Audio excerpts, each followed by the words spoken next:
The biting November wind, a truly relentless and keening entity, clawed with the ferocity of icy talons at the imposing structure of Blackwood Manor, its mournful symphony providing a constant and unsettling underscore to Melia's 6 long months of deeply uneasy inhabitance within its ancient walls.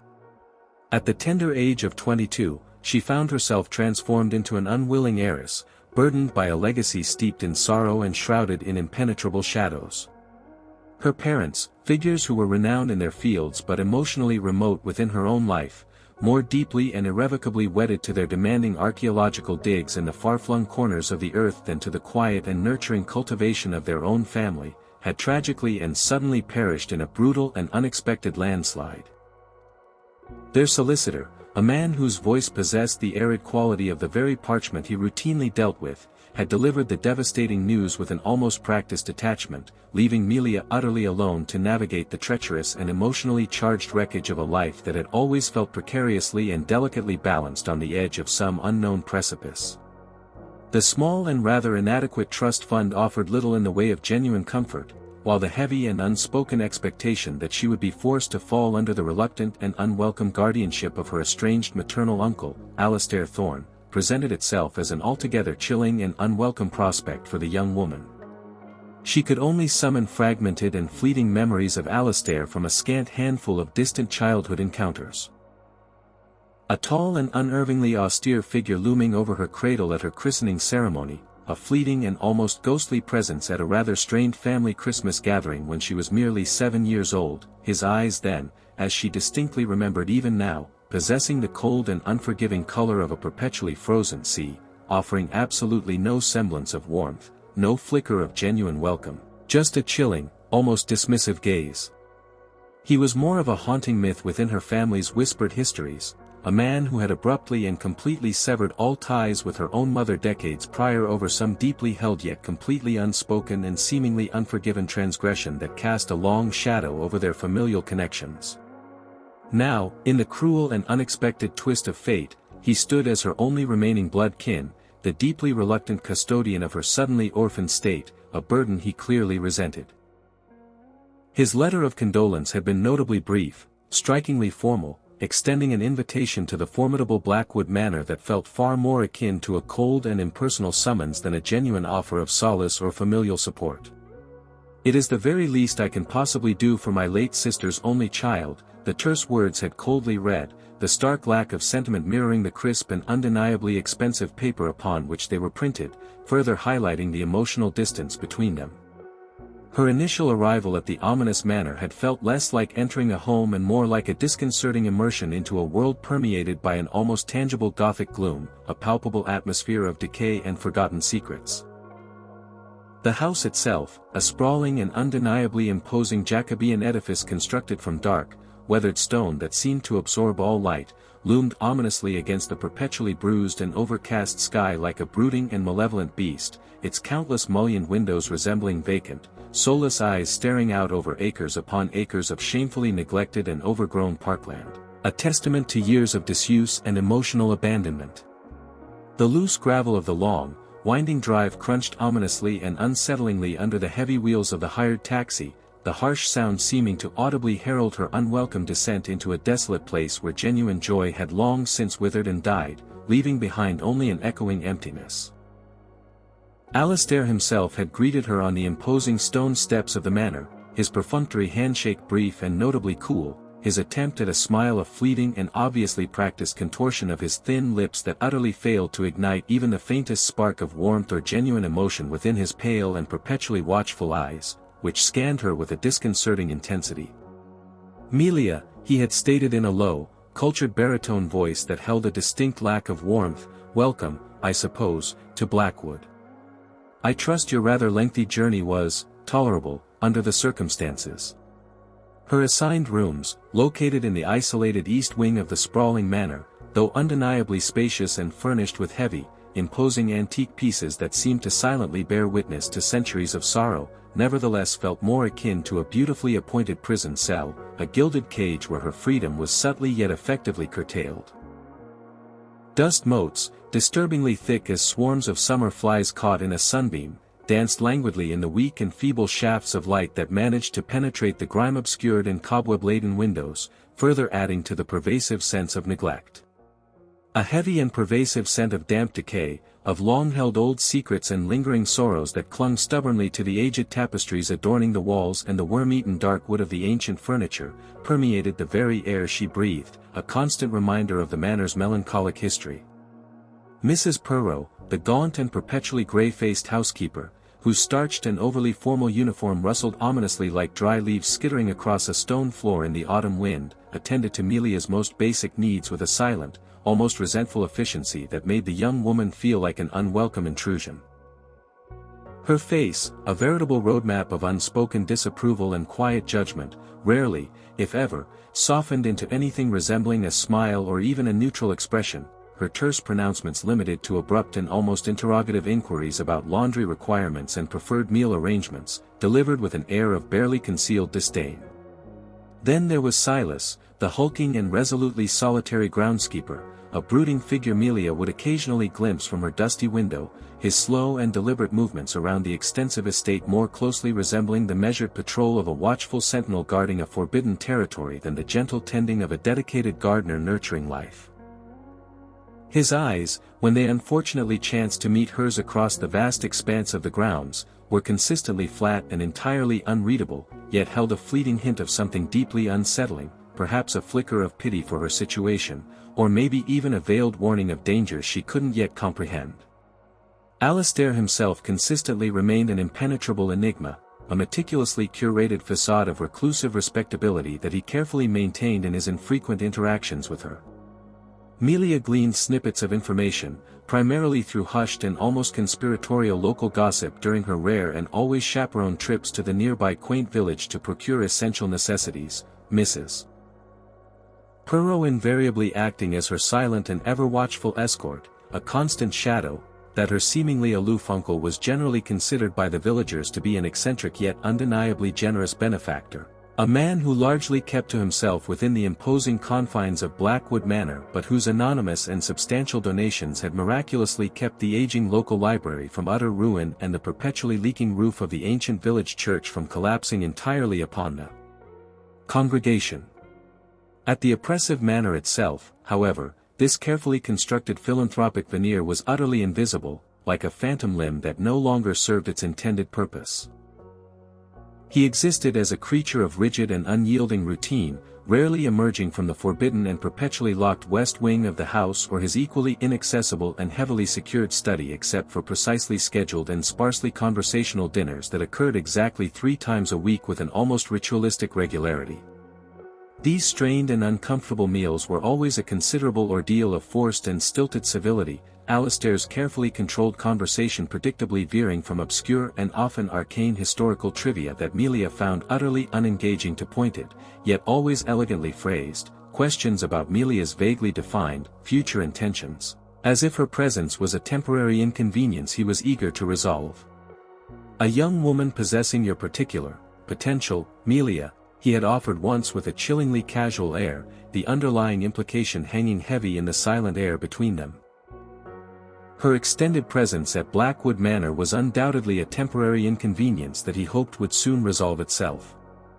The immense and oppressive weight of the ancient house, its pervasive and unsettling silences that seemed to swallow all sound, its bewildering labyrinthine corridors that stretched endlessly into shadow, began to insidiously prey on Melia's increasingly fragile mind, slowly chipping away at her resilience.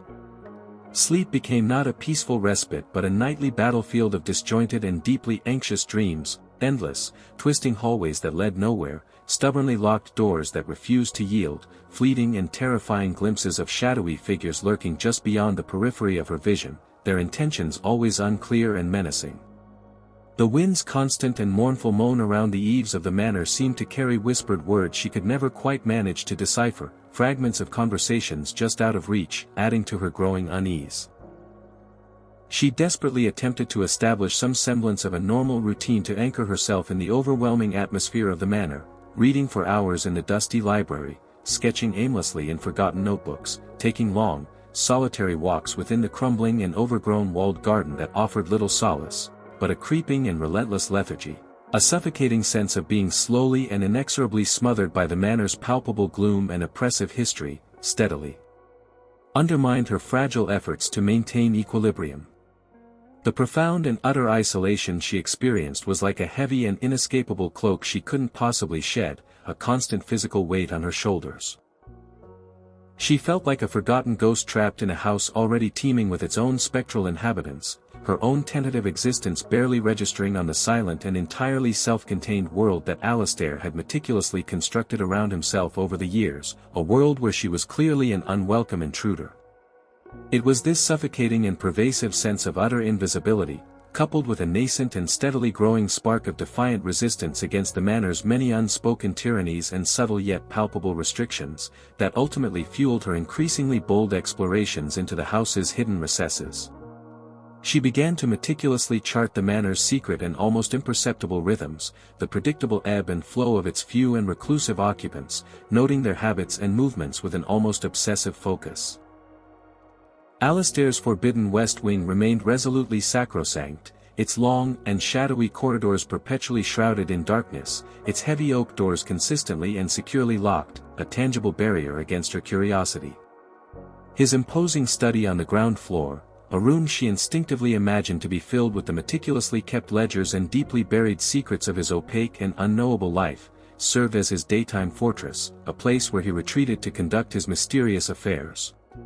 But the older, far more neglected and seemingly forgotten parts of the manor, particularly the dusty and silent servants' quarters from a bygone era and the various disused and cluttered storerooms scattered throughout the house, gradually became her own clandestine territory, secret havens where she could momentarily escape the oppressive atmosphere of the main living areas. The scullery, a dimly lit relic of Victorian-era drudgery discreetly tucked away behind the vast and perpetually echoing main kitchen, had always exuded a peculiar and unsettling aura that set it apart from the rest of the meticulously maintained house. Unlike the other rooms, which were kept in a state of chilly and almost sterile, dust-free order by the ever-vigilant Mrs. Perrow, the forgotten scullery was a place of benign and long-standing neglect, its cracked stone sink stained with the residue of countless forgotten tasks, its ancient copper pots tarnished and green with age, its heavy air perpetually thick with the earthy scent of damp soil and something else, something faintly metallic and deeply unsettling that persistently pricked at the edges of Melia's subconscious, a subtle yet insistent feeling that something was amiss within its neglected confines. It was here, on a particularly bleak and desolate afternoon when the relentless rain lashed against the grime-coated windows like the angry fists of some unseen entity, that her attention was once again powerfully drawn to a single, unremarkable flagstone set into the uneven and time-worn floor. It was subtly yet noticeably different from all of its surrounding companions, a mere fraction lighter in its overall color, its rough edges worn smooth with a telltale smoothness that strongly suggested frequent, albeit undoubtedly ancient, disturbance, hinting at a hidden purpose. Armed with a heavy iron poker she had surreptitiously prized from the cold and long-unused hearth in the cavernous main kitchen, her heart pounding a frantic and uneven drum against her ribs in anticipation and nervous fear, Melia knelt precariously on the damp stone floor. The oppressive silence of the ancient house pressed in on her from all sides, amplifying the sound of her own ragged and increasingly rapid breathing, making each inhale and exhale sound deafeningly loud in the stillness. She carefully worked the sharp tip of the heavy poker into the narrow crevice that outlined the suspect flagstone, leveraging it with every ounce of strength she possessed. For a long and agonizing moment, nothing happened, the stone stubbornly refusing to yield. Then, with a low and deeply tortured groan of rough stone scraping against aged stone, the flagstone abruptly tilted downwards, then lifted upwards with a surprising ease, revealing not the solid earth she had half expected to find beneath, but a gaping and seemingly bottomless blackness, a narrow and foreboding aperture from which a sudden gust of shockingly cold and stagnant air, heavily redolent of damp mildew and something else far more disturbing. Something that possessed the chilling and unmistakable scent of pure, unadulterated fear itself, rushed upwards to meet her, carrying with it an almost palpable sense of dread. A crude set of roughly hewn wooden steps, glistening ominously with persistent dampness and disappearing into the impenetrable Stygian depths of the hole, silently beckoned her downwards into the unknown. This was clearly no ordinary, forgotten root cellar used for storing vegetables. This was a carefully guarded secret, deliberately concealed beneath the surface of the seemingly normal house, a hidden truth that Alistair Thorne had gone to great lengths to keep hidden. Every primal instinct within Melia screamed at her to immediately replace the heavy stone, to flee the terrifying discovery, to desperately attempt to forget she had ever stumbled upon this ominous place and its unsettling implications. But the suffocating and all-encompassing mystery that had always clung to Blackwood Manor like a shroud, Alistair's increasingly chilling and unapproachable remoteness that hinted at hidden depths, the constant whispers of her own steadily growing dread that echoed in the manor's silence, all these disparate elements coalesced in her mind into an irresistible and almost overwhelming compulsion, a desperate need to understand the truth hidden beneath the flagstone. She simply had to know what lay concealed in the darkness below. Switching on the flashlight application on her cheap and somewhat unreliable mobile phone, its weak beam cutting a fragile and insufficient spear of light against the encroaching and absolute darkness of the opening, Melia took a deep and steadying breath, the musty air filling her lungs, and bravely began her slow and treacherous descent into the terrifying unknown that awaited her below the scullery floor.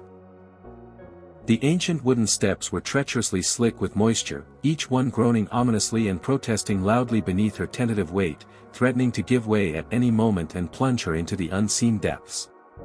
The already cold air in the scullery grew even colder and noticeably heavier as she descended, now imbued with a distinct and unsettling earthy, almost tomb-like smell that spoke of long years of darkness and decay. The silence down below was absolute and profound, broken only by the slow and rhythmic drip, drip, drip of unseen water steadily seeping through the ancient stonework somewhere in the unseen blackness that lay ahead, the sound echoing eerily in the confined space.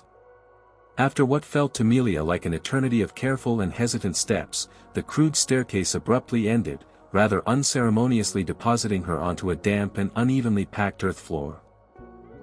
She nervously swept the weak and inadequate beam of her phone's flashlight around the confined space, slowly illuminating a small and circular chamber, its roughly hewn walls constructed from unmortared stone that glistened ominously with moisture, resembling nothing so much as the interior of a forgotten and long-sealed crypt. And there, huddled miserably in the farthest and darkest recess of the small chamber, a small and utterly still figure slowly and with agonizing slowness resolved itself from the dense and all-encompassing shadows that clung to the corners of the room. A child. It was undeniably a young boy. He couldn't have been more than 10 years old, perhaps 11 at the absolute most. His threadbare clothes were clearly tattered and woefully inadequate, offering little protection against the cellar's damp and biting chill that seemed to seep into her very bones. His young face, an almost translucent and unnervingly pale oval in the wavering and inadequate light from her phone, was framed by a thick and tangled mass of matted, dark hair that obscured most of his features. But it was his wide and unblinking eyes that immediately seized Melia's attention and held it captive, enormous, strikingly dark, and utterly devoid of any discernible emotion, as if all feeling had been systematically drained from him. They remained fixed on her with a preternatural and deeply unnerving stillness, like the vacant eyes of a trapped and terrified animal that had long since abandoned any lingering hope of eventual escape from its desperate predicament. He didn't scream out in fear, didn't even flinch in surprise at her sudden appearance, didn't even seem to be breathing, so still did he remain. He simply watched her with an unnerving intensity, a silent and heartbreakingly sorrowful sentinel trapped within his cold and subterranean prison.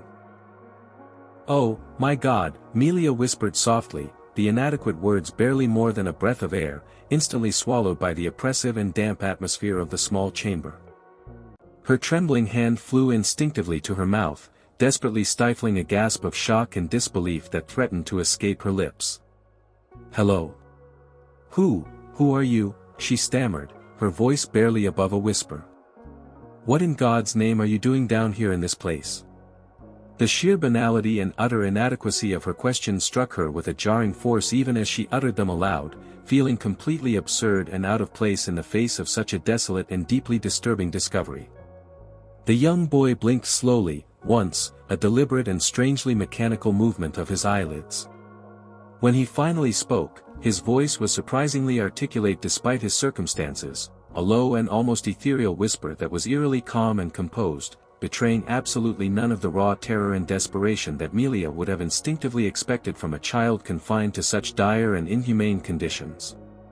"Mr. Alastair," he said, someone, not you specifically, of course, but someone who was overly inquisitive, someone who didn't properly heed the manor's clearly established natural boundaries and rules, might eventually find this hidden place. He carefully instructed me on exactly what I was to say should such an unwelcome event occur. He told me specifically not to be afraid, that the carefully prepared story he had concocted would be more than sufficient to deter any unwanted investigation.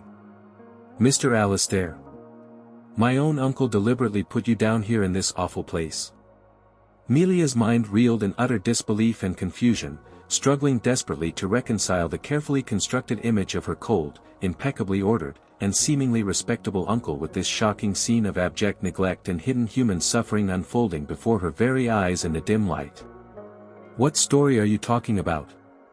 And why, in heaven's name, are you being kept locked away in this dark hole beneath the house?" "He is my protector," the boy stated with an unsettlingly unwavering gaze, his tone almost robotic and devoid of any personal inflection, as if he were merely reciting lines he had painstakingly learned by rote, a performance meticulously rehearsed. "He bravely rescued me from the very bad men. They were exceptionally cruel and unkind to me. They tragically took my own parents away from me, and I have never seen them since. Mr. Alastair miraculously found me wandering alone and brought me here to Blackwood Manor. He solemnly declared that this hidden cellar is the only truly and completely safe place on the entire estate, the one place where those dreadful men would never, ever think to look for me. He insists that I must remain constantly hidden and absolutely silent at all times, lest my presence be discovered. He vehemently warned me that if they were to somehow discover that he was secretly sheltering me within his home, they would undoubtedly come back for him, bringing terrible danger to his entire household and everyone connected to him. And also, he continued with a subtle emphasis in his quiet voice, for anyone else who inadvertently discovered my carefully concealed presence here." His wide, dark eyes, unusually luminous in the faint and flickering light of the phone, flickered almost imperceptibly towards Melia, a subtle yet undeniably pointed emphasis in his gaze. "He specifically instructed me to tell you, his own niece, that you were to be deliberately kept in blissful ignorance of my existence down here. All for your own supposed protection," he stressed. "He will be exceedingly displeased and quite angry that you have, against his specific instructions, managed to find me here." This, the boy concluded with a chilling conviction, was his most carefully guarded secret, the impenetrable sanctuary for his helpless ward. The boy's narrative was audacious and almost theatrical in its portrayal of tragic heroism, a carefully crafted performance designed to evoke sympathy and quell suspicion. Alastair, the seemingly reclusive yet benevolent philanthropist of local village lore, bravely risking absolutely everything he possessed to shield a defenseless orphan boy from shadowy and unspecified malevolent forces that lurked just beyond the manor's walls. It was a role so utterly incongruous with the aloof, self-contained, and emotionally distant man Melia had come to know in her brief time at Blackwood Manor, and yet, the ancient manor was undeniably a place steeped in secrets, a house where hidden truths seemed to fester in the darkness. Could this elaborate tale, however improbable, possibly be the central, most dangerous and carefully guarded secret of them all, a linchpin holding together a more sinister reality? "But, this is no sanctuary at all," Melia protested vehemently, gesturing with a sweep of her hand at the damp, dark, and utterly lightless confines of the underground chamber. "It's absolutely freezing down here, Finn, and it's completely uninhabitable for any length of time. How long have you actually been kept down here in this dreadful place? Time becomes different, distorted, when you are constantly surrounded by the darkness, Finn, for that," he reluctantly offered, was the name he went by, after much gentle and persistent probing from Melia, replied in a quiet voice, a faint but noticeable tremor finally entering his carefully controlled tone, a hairline crack appearing in his previously perfectly constructed composure. "Mr. Alastair does bring me sustenance, I must admit. Water to drink. Sometimes even a thin blanket, although the pervasive dampness of this place quickly leaches any warmth it might initially provide. He always assures me that my current situation is only temporary, a necessary measure for my own safety. He claims to be diligently formulating a complex plan, a meticulous strategy, to eventually transport me to a completely new life, far away from the treacherous reach of my still unknown enemies. He hugged his thin knees tighter to his chest, his small frame visibly shivering despite his valiant efforts to remain still and project an air of calm. "Please," his voice suddenly dropped, acquiring a desperate and pleading edge that felt far more genuine and heartfelt than his earlier recited pronouncements. "You absolutely must not, under any circumstances, reveal to him that you have somehow managed to find me down here."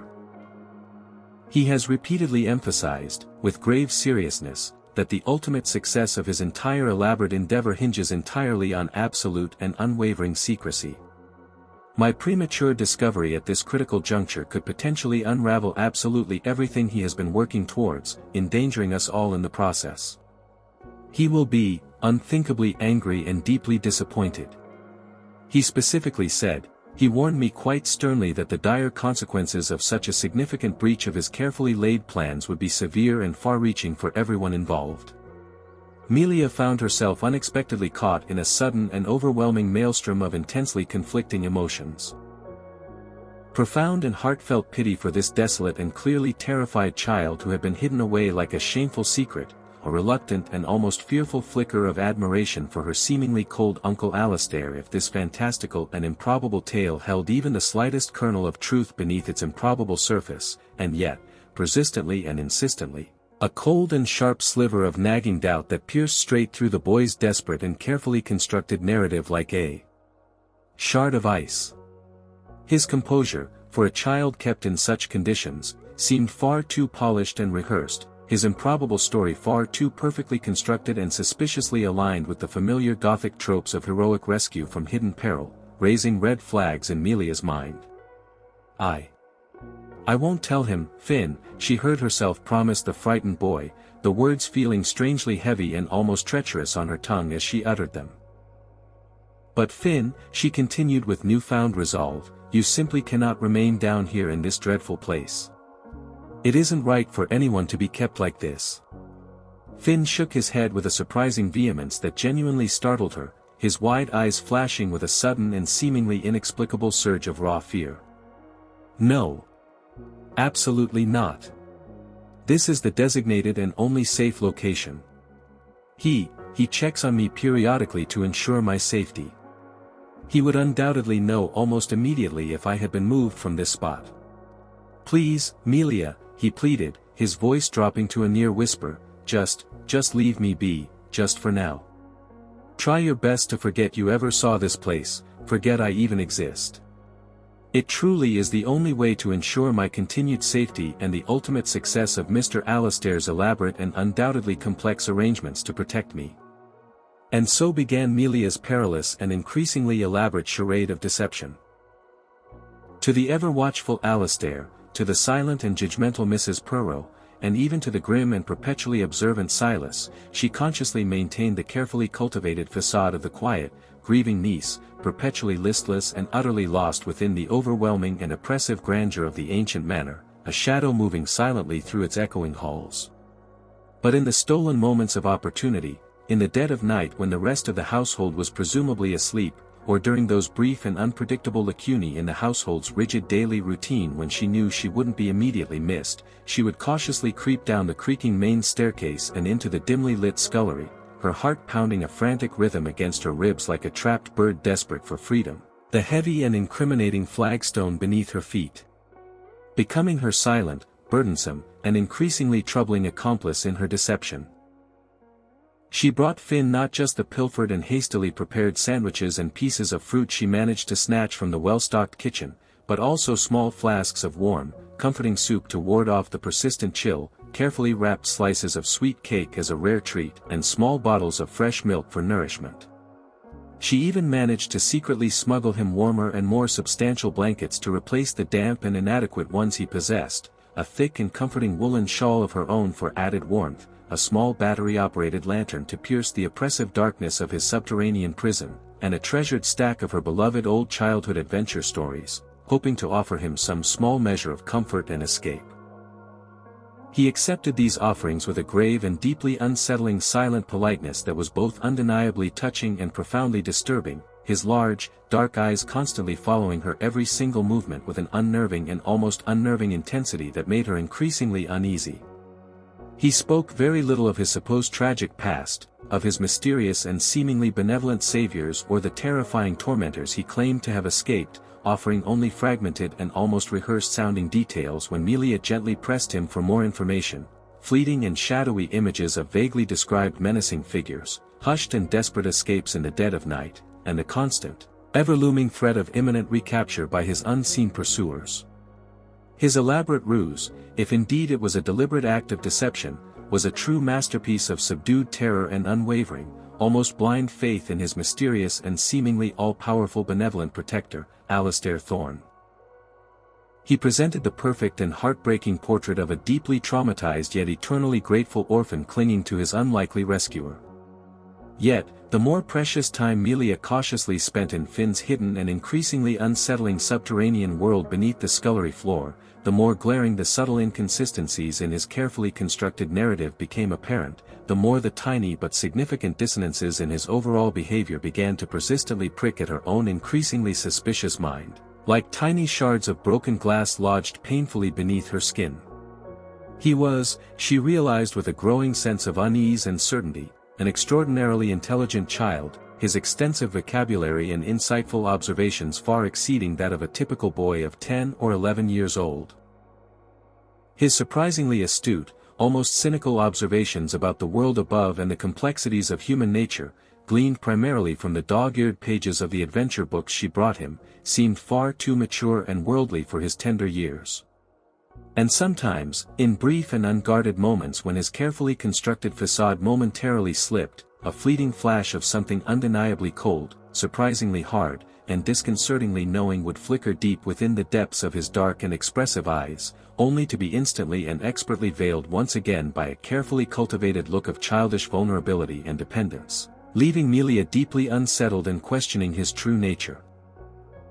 He began to ask her subtle yet persistently probing questions, seemingly innocent inquiries about Alistair's habits and demeanor, about the mundane details of daily life within the grand manor above, questions always carefully couched in an air of wide-eyed and innocent curiosity, yet somehow laden with an unnerving and almost unsettling perceptiveness that belied his tender age. "Does Mr. Alistair seem burdened by something, Melia?" he might innocently ask, his small head tilted slightly to one side in a disarmingly childlike gesture. "He always diligently assures me that his complex plans for my future are progressing smoothly and without any significant obstacles, and that his elaborate security measures around the estate are completely infallible, but sometimes I think I can detect a certain tightness in his voice, a hint of worry, perhaps, when he speaks to me about his many responsibilities. Or, on another seemingly casual occasion, this old house, Melia. It must surely have so many hidden corners and secret passages, so many long-forgotten rooms tucked away out of sight, doesn't it? Perfect places, perhaps, for keeping valuable things safe from any prying eyes or unwelcome attention." He never directly accused Alistair of any wrongdoing, never overtly questioned his uncle's potentially suspect motives, but his carefully chosen words, like insidious and patiently planted seeds of doubt, began to steadily cultivate a thriving garden of deep and chilling suspicion within the fertile landscape of Melia's increasingly troubled mind. If Alistair was truly his benevolent and selfless protector, then why did Finn seem so intensely intent on meticulously understanding the full and potentially sinister extent of Alistair's complex secrecy and his possible vulnerabilities? Meanwhile, Alistair's own increasingly erratic and unsettling behavior, observed now through the newly sharpened lens of Melia's growing and deeply troubling suspicions, began to appear increasingly sinister and deeply disturbing. His late-night business meetings, which he claimed were essential for the upkeep of the estate, stretched later and later into the darkest hours of the night, the sleek and expensive cars that silently ferried him to and fro becoming more frequent and their windows increasingly darkly tinted, their unidentified occupants remaining shadowy figures who never emerged into the revealing light of the manor grounds, adding to the air of mystery and unease.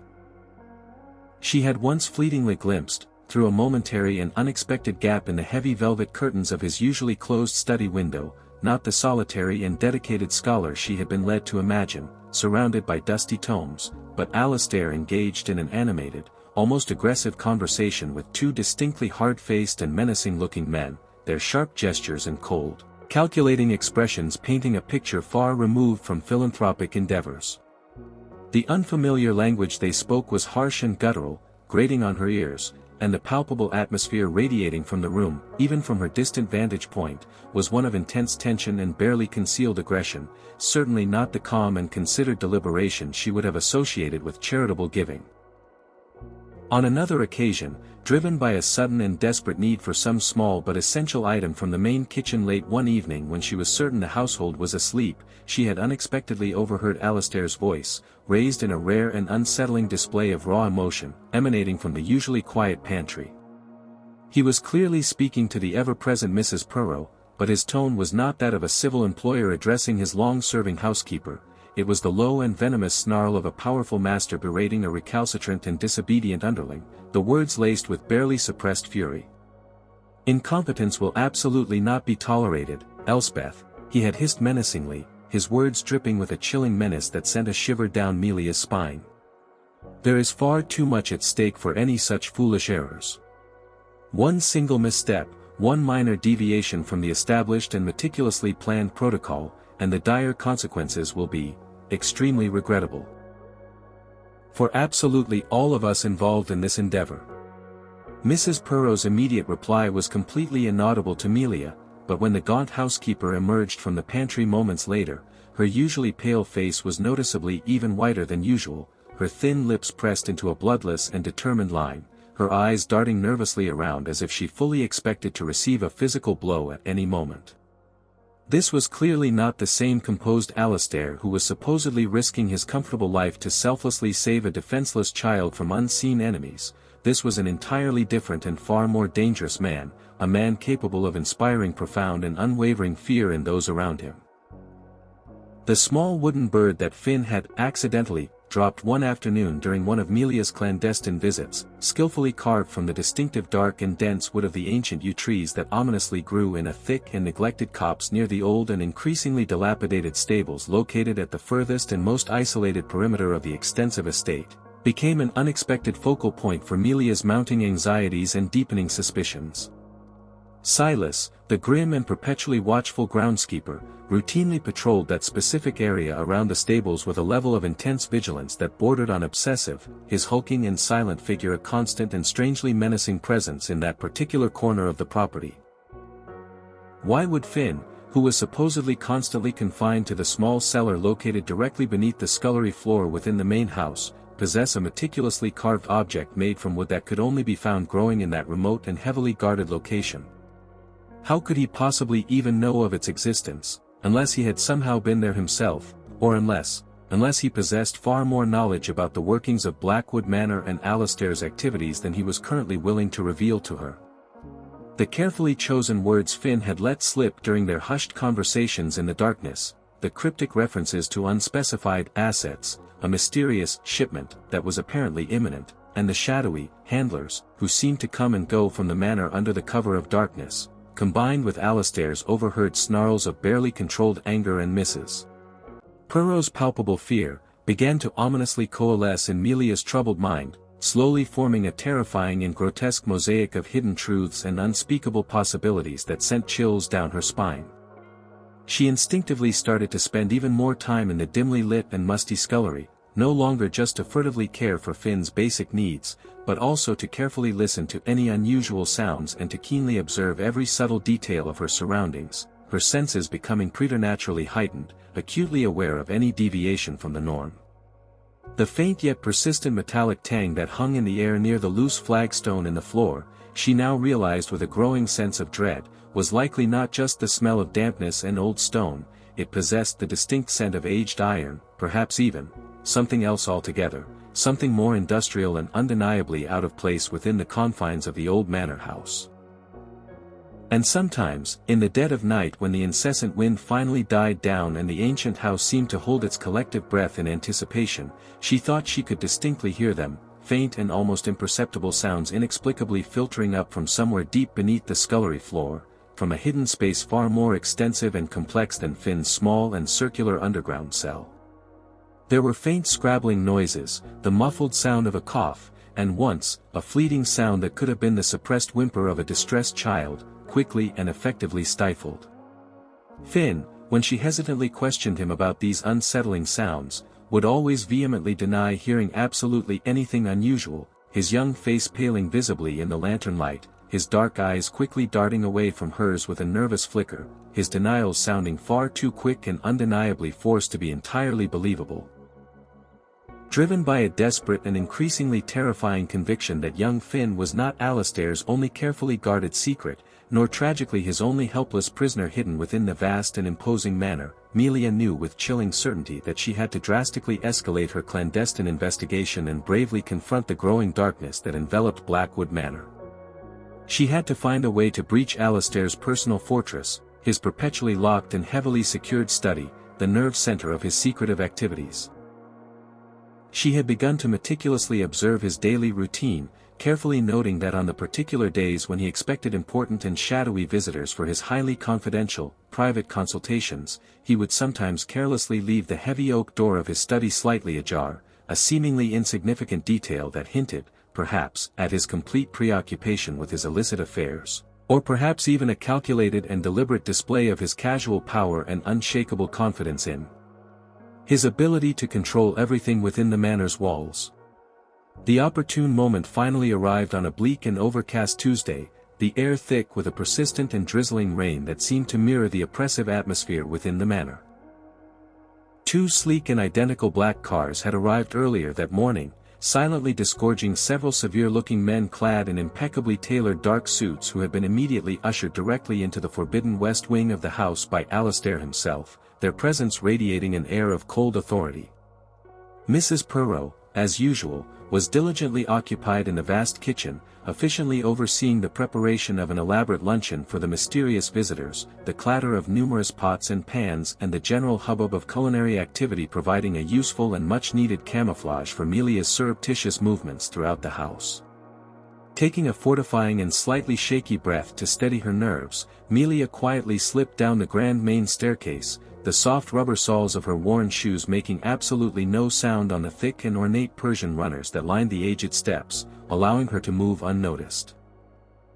The long corridor leading directly to Alistair's imposing study was strangely deserted, the heavy air within it thick with a palpable sense of unspoken tension and barely concealed secrets. And there it was, the heavy study door, not merely unlatched as she had hoped, but actually standing open by a scant and almost unbelievable inch, a narrow sliver of inviting darkness beckoning her to bravely venture into the very heart of the lion's den, a place where she knew she risked immediate and severe repercussions if discovered. Her heart hammered wildly against her ribs, a frantic and desperate bird trapped within a cage, its frantic beating echoing loudly in her own ears. This was undoubtedly madness, a reckless act that could have devastating consequences if she were caught trespassing in her uncle's private domain.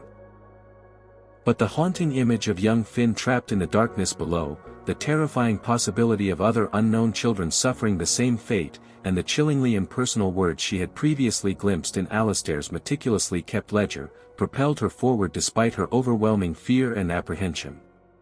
She slowly and deliberately pushed the heavy study door inward, inch by agonizing inch, wincing inwardly at the faint but noticeable creak of the ancient hinges as they reluctantly yielded, praying that the sound would not betray her presence. The familiar room was exactly as she vividly remembered it from her previous, terrifyingly brief and unauthorized incursion, the massive and imposing mahogany desk dominating the center of the room, the towering floor-to-ceiling bookshelves filled with leather-bound volumes, the oppressive and tangible air of immense wealth and carefully guarded secrecy that seemed to permeate every corner. The unsettling metallic scent she had noticed in the scullery was even stronger here within the confines of the study, now subtly mingled with the faint yet distinct and cloying aroma of Alistair's expensive and distinctive pipe tobacco, a smell she had come to associate with his cold and calculating presence. Her anxious eyes frantically scanned the richly appointed room, desperately searching for anything, any small and seemingly insignificant clue that might definitively confirm her increasingly horrifying suspicions about her uncle's true nature and the sinister activities that might be taking place within the manor.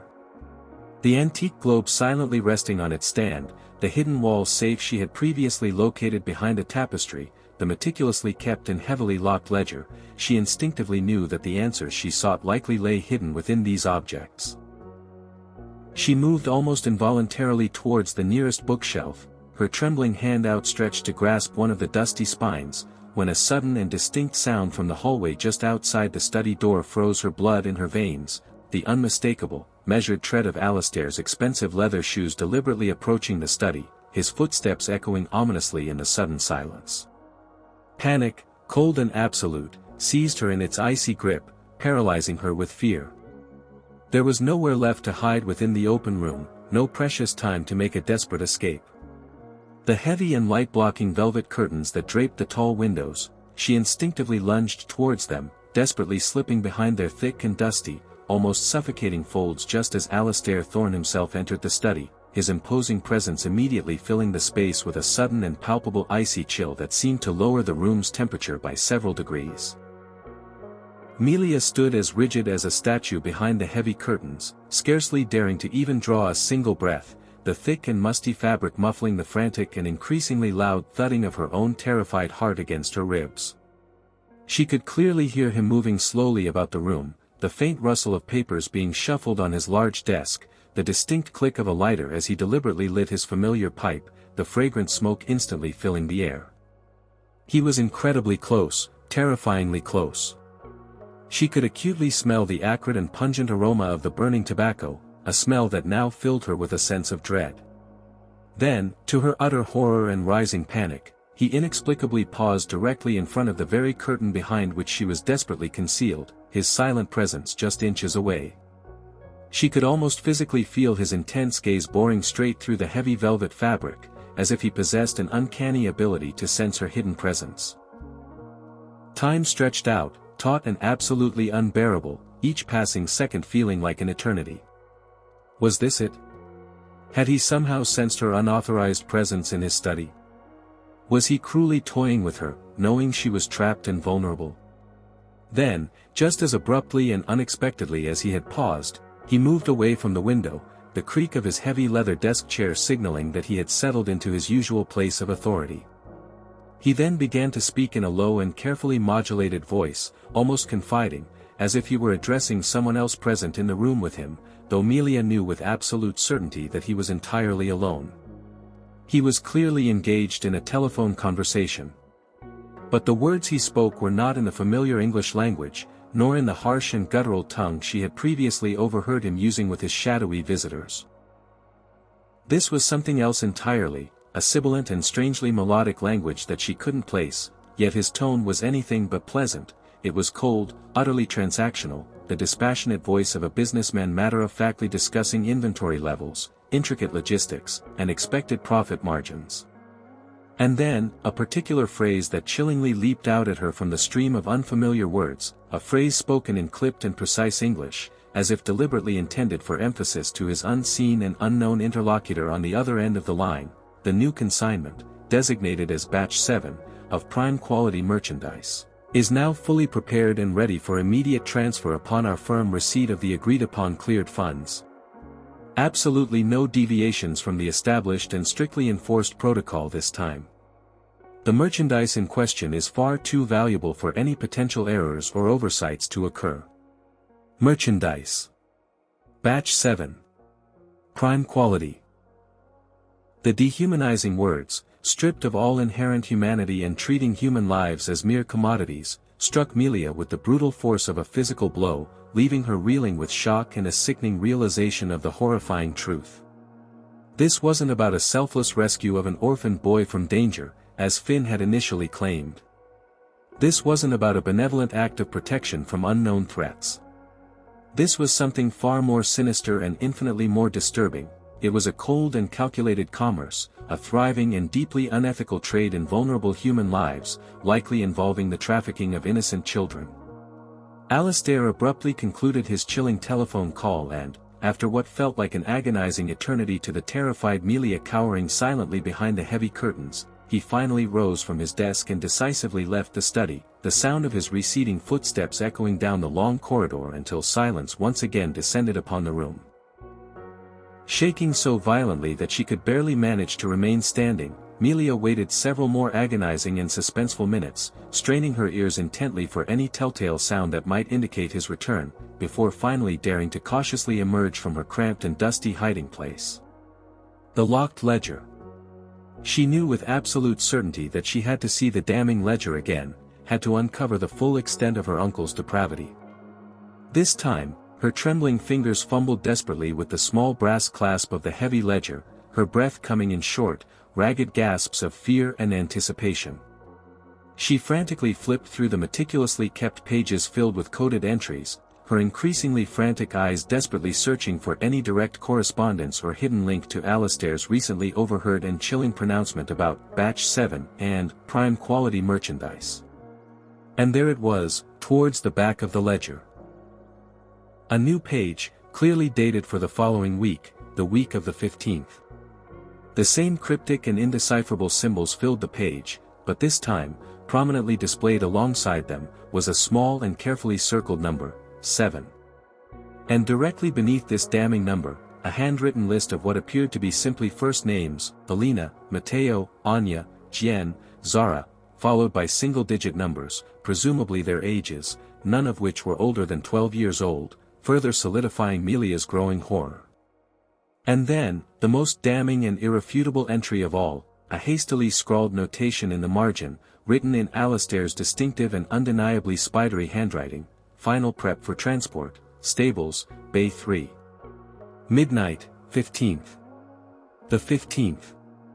That date was less than a single week away, an alarmingly short time frame that sent a fresh wave of panic through Melia.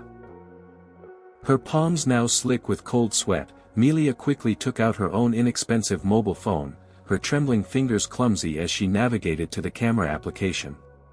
She absolutely had to obtain tangible proof of what she had just discovered, something concrete to corroborate her increasingly terrifying suspicions. She photographed the damning page of the ledger, her hands shaking so violently that the first few captured images were hopelessly blurred and unusable. She forced herself to take several more photographs, desperately praying for clarity and focus, for anything at all, that would irrefutably corroborate the unfolding nightmare she had unwittingly stumbled upon. Then, carefully and meticulously replacing the heavy ledger exactly as she had found it, her mind now a chaotic maelstrom of sheer terror and a newfound, cold, diamond-hard resolve to expose the truth, she swiftly fled the study, the haunting images of those innocent names and ages seared indelibly onto her very soul. That very night, her subsequent confrontation with Finn in the dimly lit cellar was no longer one of hesitant and pleading questions filled with doubt, but of stark and horrifying shared certainty, a mutual understanding forged in the crucible of fear and the undeniable weight of the evidence she now possessed. She didn't even need to physically show him the damning photographs she had secretly taken from Alistair's ledger. The raw and unmistakable horror reflected in her own eyes as she recounted her discoveries was more than enough to convey the gravity of the situation. She quietly told him everything she had found in the study, everything she had chillingly overheard during Alistair's phone call. The stables, Finn, she whispered urgently, her voice hoarse with emotion and the weight of her discovery. Specifically Bay 3. It's happening next week, on the 15th. He's planning to move them, Finn. He actually referred to them as merchandise. Finn's young face, already pale and gaunt from his prolonged confinement in the darkness, seemed to drain of absolutely all remaining color upon hearing her terrible pronouncement. The last fragile vestiges of his carefully maintained ruse, his desperate and ultimately futile performance as the protected and grateful orphan, crumbled instantly into dust, revealing the raw and unadulterated terror of a child who had been forced to stare directly into the black abyss of human cruelty and now knew its terrifying and malevolent name. He did mention Bay 3 to me once, he stammered, his voice barely audible above the incessant dripping of water in the cellar. It's the very worst one, Melia. The one they only use just before the children are made to leave. He even forced me to clean it once, as a harsh lesson, he callously said. To show me precisely what happened to the unfortunate children who were deemed disobedient in some way. Or simply not considered valuable enough to keep around any longer. He shuddered violently at the painful memory, his small and frail body racked by a renewed and uncontrollable wave of silent sobs. The others. Melia, we absolutely have to do something, they have no idea what is coming for them. We will, Finn, Melia vowed with a newfound and steely resolve in her voice, a strength she hadn't even known she possessed until that moment, a strength born from the shared terror of their predicament and a righteous fury at the injustice of it all. We will get them out of there, Finn. I promise you. But first, you have to tell me absolutely everything, Finn.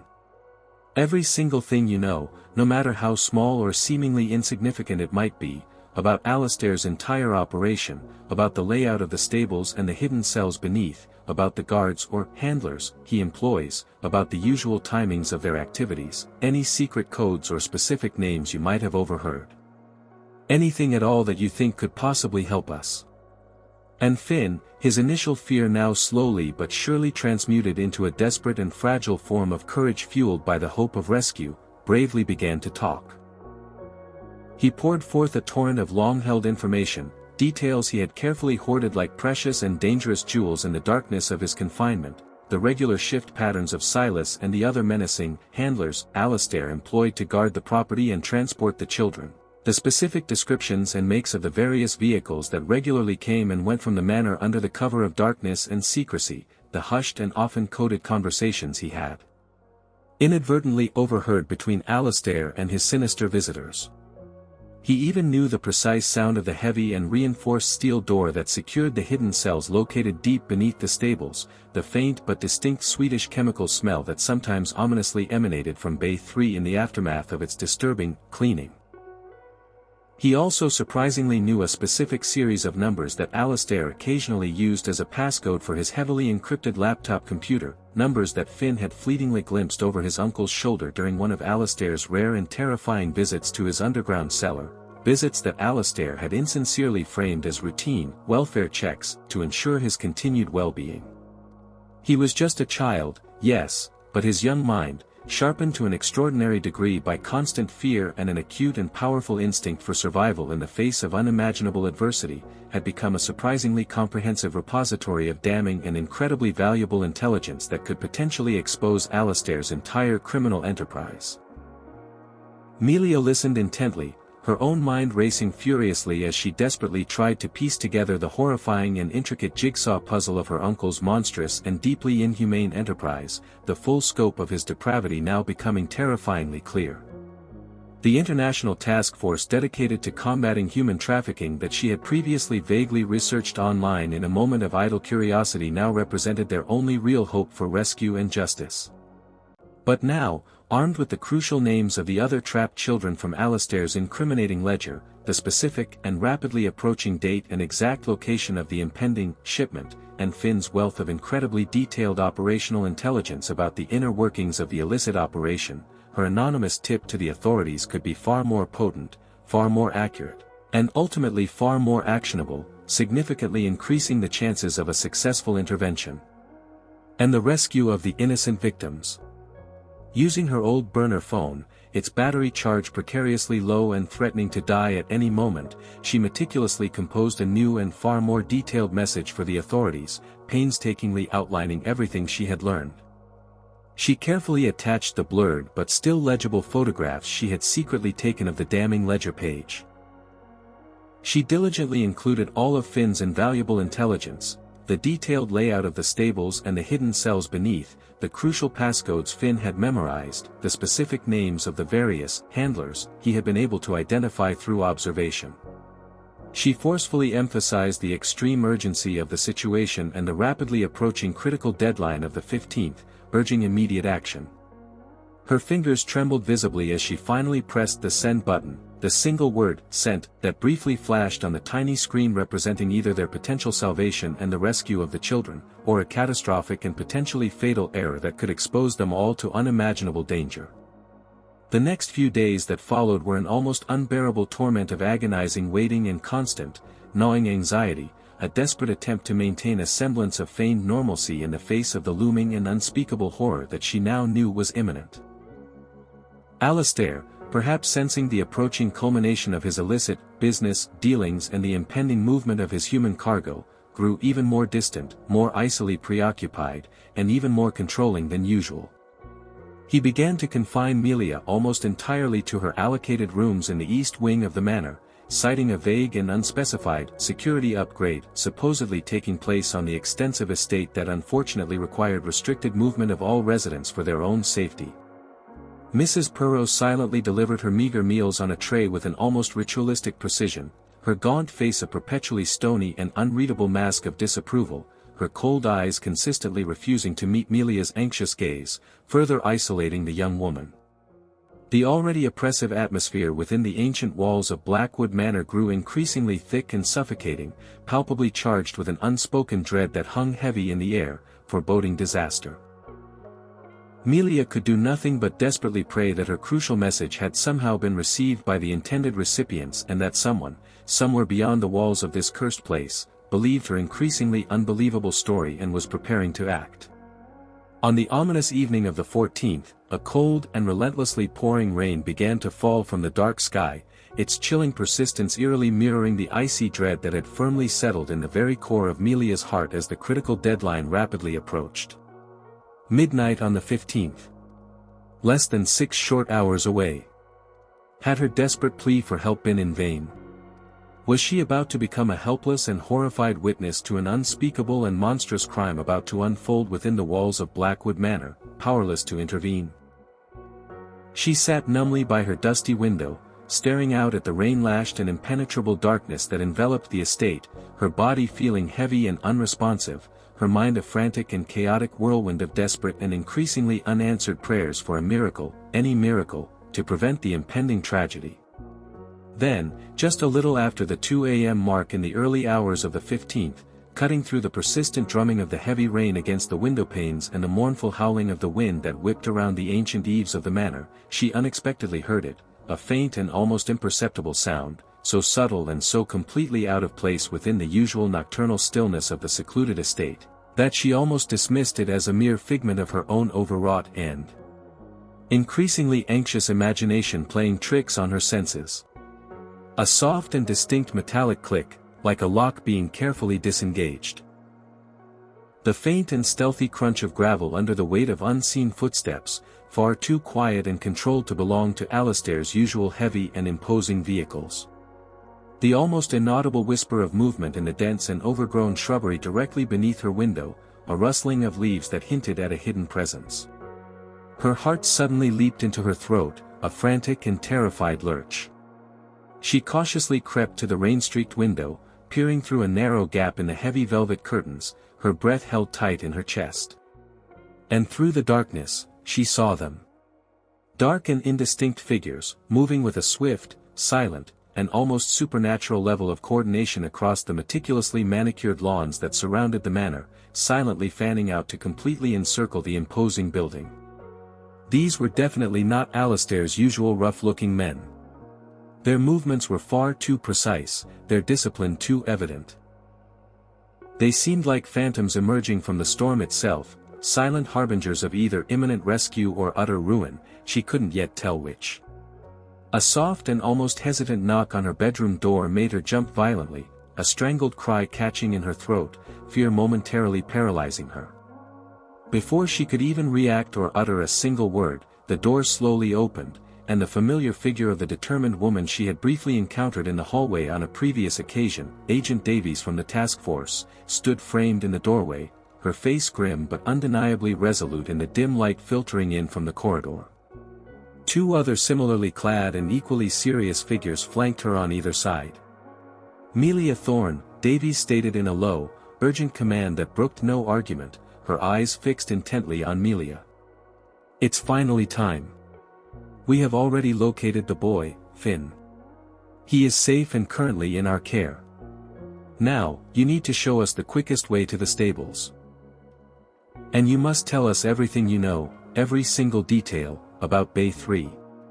An overwhelming wave of relief, so profound and so utterly all-encompassing that it almost buckled her trembling knees, surged through Melia's entire being, momentarily robbing her of her ability to speak. They had actually come. Her desperate message had indeed been heard and believed. Hope, fragile yet undeniably tenacious, unexpectedly bloomed in the desolate landscape of her fear and despair, a tiny spark in the overwhelming darkness. The meticulously planned raid on the imposing Blackwood Manor was a true masterpiece of tactical precision and flawless execution, a silent and swift storm of righteous force that broke upon the unsuspecting household with overwhelming and undeniable effect. Alistair Thorne, rudely roused from his comfortable bed in the forbidden west wing of the manor, his face initially a mask of arrogant disbelief and utter shock quickly contorting into an expression of pure venomous rage and dawning horror as he finally realized the full and devastating extent of the intrusion, was apprehended swiftly and efficiently before he could even utter a single coherent command or manage to destroy a single incriminating piece of crucial evidence that could further expose his extensive criminal network. His carefully constructed and ruthlessly maintained empire of cruelty and exploitation was now rapidly crumbling around him, its dark and corrupt foundations finally exposed to the harsh and unforgiving light of justice, revealed as utterly rotten to its very core. Mrs. Perot, her previously stony and unyielding facade finally shattering completely into abject terror and utter panic, was discovered desperately attempting to burn a large quantity of incriminating documents in the roaring fire of her bedroom fireplace, her frantic efforts proving utterly futile in the face of the swift and coordinated police action. Silas, the grim and ever-watchful groundskeeper, along with 3 other heavily armed and menacing handlers employed by Alistair, were caught in the very act of preparing the 7 terrified children in Bay 3 for their scheduled midnight transport to an unknown destination, and were quickly and efficiently subdued by the arriving task force after a brief but brutal struggle in the rain-swept courtyard of the stables, their resistance proving futile against the sheer number and training of the officers. Agent Davies, with Melia bravely at her side and accompanied by a dedicated team of highly specialized child rescue officers, swiftly and decisively stormed the isolated stables. The heavy and reinforced steel door leading to the hidden and long-concealed cells located deep beneath the hayloft, the very same door that young Finn had chillingly described with such unnerving accuracy during their secret conversations in the darkness, was forcefully breached with precisely placed explosive charges, the loud detonation echoing across the grounds. And there, illuminated by the dim and unsettling glow of emergency lights brought in by the rescue team, were the children. 7 innocent souls, huddled together miserably in a cramped and squalid pen that reeked of fear and despair, their small faces pale and streaked with dirt and tears, their wide and frightened eyes reflecting a haunting mixture of utter terror and a dawning, almost incredulous hope at the unexpected arrival of their rescuers. Alina, Matteo, Anya, Jen, Zara, the very names Melia had heartbreakingly seen listed in Alistair's damning ledger, now finally given real faces, real voices, real lives, and now, miraculously, given a precious second chance at a future free from their horrifying ordeal. Their initial fear at the sudden sight of the heavily armed rescuers quickly and thankfully gave way to quiet whimpers of profound relief as they were gently and carefully coaxed out of their underground prison, wrapped in warm and comforting blankets, and tenderly carried out into the clean, albeit still rain-swept, air of freedom, a stark contrast to the darkness they had endured for so long. Young Finn, who had been swiftly and discreetly whisked away to a safe and secure location by another dedicated team of officers at the very outset of the carefully planned raid to ensure his safety, was later brought to the stables as the last of the rescued children were being brought out of their underground confinement. He stood small and visibly trembling beside the reassuring presence of Agent Davies, his young eyes intently fixed on the faces of the rescued children, his own face a poignant and heart-wrenching mixture of deep sorrow for the unimaginable ordeal they had all endured and an overwhelming, luminous joy at their miraculous liberation from the clutches of their captor. He didn't speak a single word, his emotions clearly too profound for mere utterance, but when a tiny and fragile-looking girl, no older than 6 years old, with wide and still deeply frightened eyes, tentatively reached out a small hand towards him, he instinctively took it in his own, his grip surprisingly gentle but undeniably firm, a silent and powerful promise of shared survival, of a new future, however uncertain it might currently seem, that was now finally theirs to collectively reclaim. Free from the shadows of Blackwood Manor. In the chaotic and rain-soaked aftermath of the successful raid, as Blackwood Manor, which had once stood as a chilling symbol of Alastair Thorne's dark and seemingly untouchable power and influence, was systematically transformed into a sprawling and meticulously processed crime scene, every hidden corner and secret chamber now exposed to the harsh and unforgiving light of day. Agent Davies sat down with a still shaken but resolute Melia in the relative quiet of the Manor's grand, cold, and now strangely empty drawing room. "Your uncle, Melia," she stated, her voice heavy with the grim satisfaction of a long and arduous hunt finally brought to a decisive conclusion, was not just a minor player in this obscene and despicable trade. He was, in fact, a veritable kingpin, a logistical mastermind of unimaginable depravity. This very estate served as a primary and crucial collection, holding, and distribution hub for his extensive and far-reaching criminal operations that spanned across Europe and the Middle East.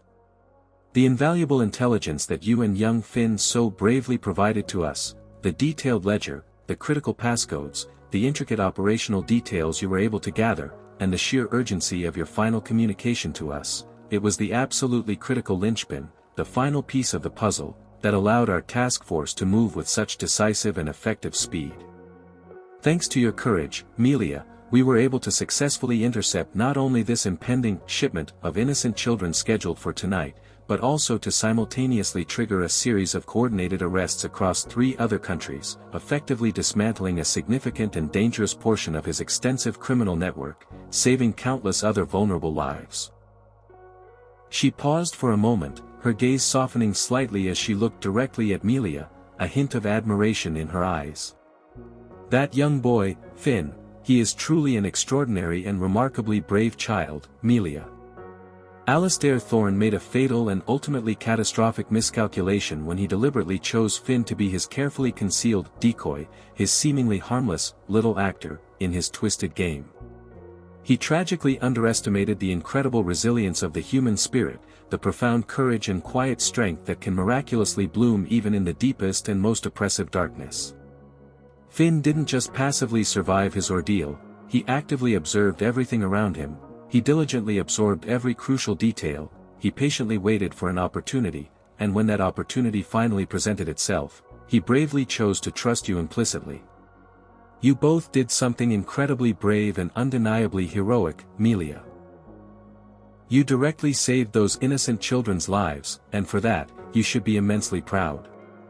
The ensuing weeks that followed the dramatic raid were a disorienting blur of official police procedures, extensive victim support services being put in place for the rescued children, and the slow and undeniably painful process of meticulously dismantling the vast and deeply entrenched dark legacy of Alastair Thorne and his criminal enterprise.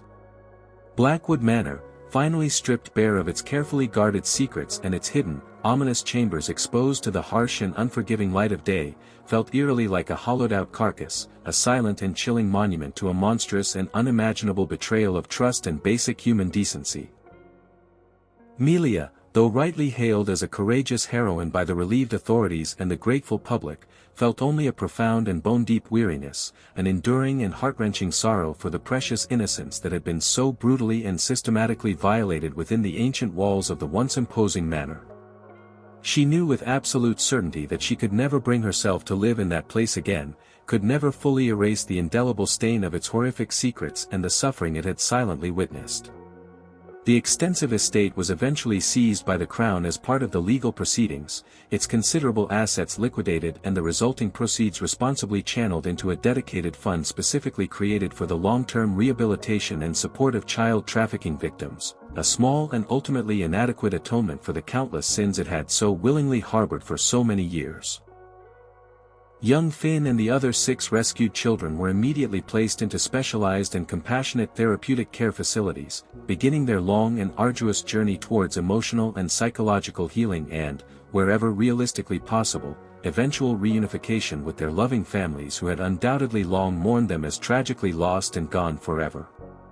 Melia regularly visited Finn during those crucial initial months of his recovery, patiently watching as the deep shadows of fear and trauma slowly receded from his young eyes, as the first tentative and hopeful smiles began to hesitantly touch his lips, a testament to the dedicated care he was receiving. Their unique and unbreakable bond, forged in a shared crucible of unimaginable terror and a desperate fight for survival against overwhelming odds, was profound and largely unspoken, a silent understanding that transcended mere words.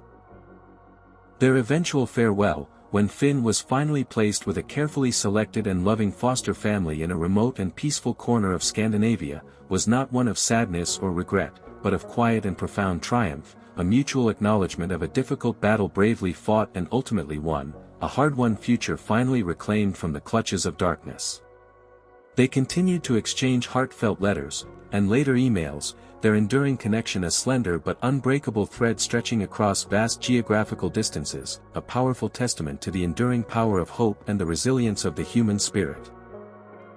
Many years later, Melia, now a highly respected and deeply committed advocate for vulnerable victims of exploitation and human trafficking, her own life dedicated to tirelessly ensuring that other marginalized and seemingly powerless voices would no longer go unheard or ignored by a callous world, would often quietly reflect on the profound and life-altering lessons that had been so brutally seared into her very soul by the grim and unforgettable crucible of Blackwood Manor and its dark secrets. She had learned firsthand that true and profound evil rarely announces its presence with monstrous and obvious fanfare.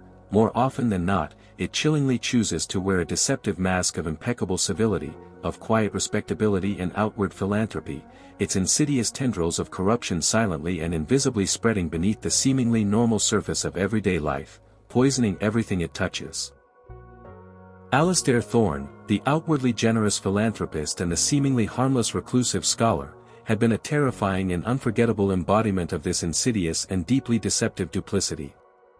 She had also learned, through the harrowing experiences at Blackwood Manor, about the extraordinary and almost unbelievable resilience of the human spirit, particularly the pure and indomitable spirit of a child facing unimaginable adversity. Finn, and indeed all of the innocent children so bravely rescued from Alastair's cruel clutches, had tragically endured horrors that would have shattered the emotional and psychological well-being of most adults, yet they had somehow clung fiercely to life, to hope for a better future, with a tenacious grip that was both utterly heartbreaking and profoundly inspiring to witness. Finn's remarkable courage, his sharp intelligence that belied his young age, his unwavering refusal to be entirely extinguished by the overwhelming darkness that relentlessly sought to consume him, these extraordinary qualities had ultimately been the true catalysts for transformative change, the vital sparks that had ignited the powerful inferno of justice that finally brought Alastair Thorne's reign of terror to an end. Perhaps the most enduring and ultimately the most life-shaping lesson that Melia carried with her in the years that followed, the one that profoundly influenced the entire course of her own dedicated life, was the critical and often overlooked importance of truly listening, actively and empathetically listening, to the often frightened voices of the seemingly powerless, the marginalized, and the tragically invisible members of society. Young Finn's quiet whispers in the darkness, his carefully calibrated and surprisingly effective ruse of dependence, his desperate and largely unspoken pleas for help conveyed through subtle glances and hesitant words, these could have so easily been dismissed as mere childish fantasies, ignored as insignificant, or simply misinterpreted as the ramblings of a traumatized child. But in bravely choosing to truly listen, to see beyond the carefully constructed facade of his story, to trust the increasingly unsettling dissonance between what she was being told and what her own gut instincts screamed was the horrifying truth, Melia had not only directly saved the lives of 7 innocent children from an unspeakable fate but had also unexpectedly discovered her own profound purpose in life, finding her own powerful and unwavering voice in the process. The dark and lingering shadows of Blackwood Manor, she knew with a deep and abiding certainty, would never entirely fade from the intricate tapestry of her long-term memory. The intense trauma of those terrifying months spent within its oppressive walls, the constant and pervasive fear that had permeated every waking moment, the horrifying and unforgettable revelations she had uncovered beneath its seemingly respectable surface, these were now an indelible and permanent part of her life story, a stark reminder of the darkness that exists in the world. But they were not, she consciously reminded herself, the entirety of her story. For intricately interwoven with that haunting darkness was also the undeniably luminous thread of extraordinary courage in the face of fear, profound human compassion for the suffering of others, and an unyielding belief in the ultimate possibility of justice prevailing, however long delayed or however hard-won the fight might ultimately be. The relentless wind still howled around the ancient and gnarled oaks that surrounded the now abandoned and desolate estate, but for Melia, its constant song was no longer a mournful and despairing dirge echoing through the empty halls. Instead, it had transformed into a powerful reminder, a constant reminder that even when confronted by unimaginable and seemingly insurmountable evil, one small and seemingly insignificant voice, amplified by the courage to act and the unwavering determination to fight for what is right, can indeed change the world for the better. The oppressive and suffocating silence of Blackwood Manor had finally been shattered, its darkest secrets brutally laid bare for all to see, not by a powerful army or a grand display of force, but by the quiet and unwavering bravery of a small child trapped in the darkness and the courageous young woman who had dared to truly listen to his desperate pleas. And in that profound and enduring truth, there was not just a deep sense of hard-won solace and closure, but also a lasting and unwavering hope for the enduring light of humanity to ultimately triumph over the encroaching darkness. The uncle, Alistair Thorne, will be arrested by the police along with his accomplices, finally facing justice for their heinous crimes.